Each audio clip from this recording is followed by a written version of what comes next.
বন্ধুরা, তোমাদেরকে সাথে নিয়ে পাশে নিয়ে আবারও আজ হাজির হয়েছি। এই শীতের সময়টা মনে হয় কিন্তু পিঠে পিঠে, তার জন্য আজ পিঠের রেসিপি নিয়ে আমরা হাজির হয়েছি। আজকে তোমাদের সাথে শেয়ার করব গুড় পিঠে বা পোয়া পিঠে, যে নামেই চেনো না কেন সেই রেসিপিটা। তার জন্য দেখো এখানে ভাতের যে চালটা হয় সেটা আমি সারা রাত ভিজিয়ে রেখেছিলাম। চালটা খুব সুন্দরভাবে ভিজে গেছে। এবার একটা মিক্সি জারের মধ্যে নিয়ে নেব, নিয়ে ভালো করে এটাকে একটা ফাইন পেস্ট করে নেব। অল্প অল্প চাল দিয়ে কিন্তু এটাকে বেটে নেব। আর একটা জিনিস খেয়াল করবে, যেন চালের যে বাটাটা হবে খুব মিহি হয়, যেন দানা দানা না থাকে, তাহলেই দেখবে পিঠেটা খুব সুন্দর হয়। এর আগে আমি তোমাদের সাথে শুকনো চালের গুঁড়ি দিয়ে এই গুড় পিঠের রেসিপিটা শেয়ার করেছিলাম।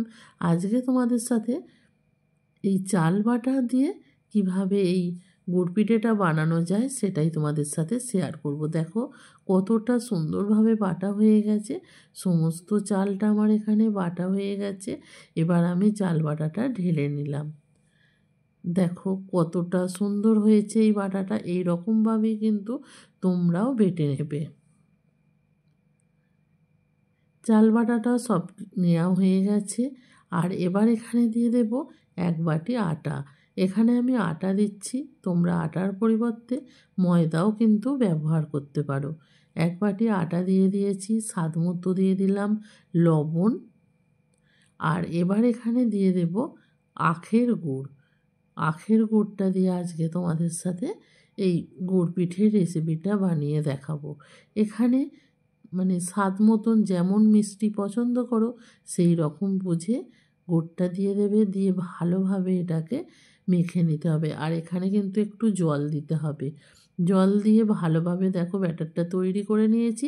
ব্যাটারের ঘনত্বটা এই রকম হয়েছে। আগে থাকতে একটা কড়ার মধ্যে তেল গরম করতে দিয়েছিলাম। অবশ্যই কিন্তু এটা সর্ষের তেলে করবে, তবে এটা খেতে ভালো হবে। তেল ভালোভাবে গরম হয়ে গেছে। এবার অল্প অল্প করে ব্যাটার নিয়ে এর মধ্যে দিয়ে দেব। দেখো কত সুন্দরভাবে ফুলে উঠছে। একটা তুলে নিলাম, আবারও একটা দিয়ে দেব। একই রকমভাবে এই পিঠেগুলোকে ভেজে নেব। দেখো তোমাদেরকে দেখাচ্ছি, তোমরা দেখে নিশ্চয়ই বুঝতে পারছো কতটা সুন্দরভাবে এই পিঠেগুলো ফুলছে। তোমরাও যদি সঠিক পরিমাপে এটা করো, তোমাদের পিঠেটাও কিন্তু এই রকমভাবেই ফুলবে আর খুব সুন্দর নরমও হবে। এই একটা সাধারণ রেসিপি তোমাদের সাথে আমরা শেয়ার করে দিলাম।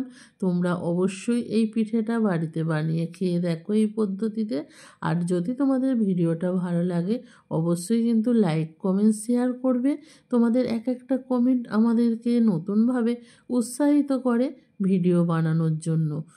আর আজকের রেসিপিটা যদি ভালো লাগে বাড়িতে একবার হলেও ট্রাই করবে। আজকের মতো ভিডিওটা আমি এখানেই শেষ করলাম। টাটা।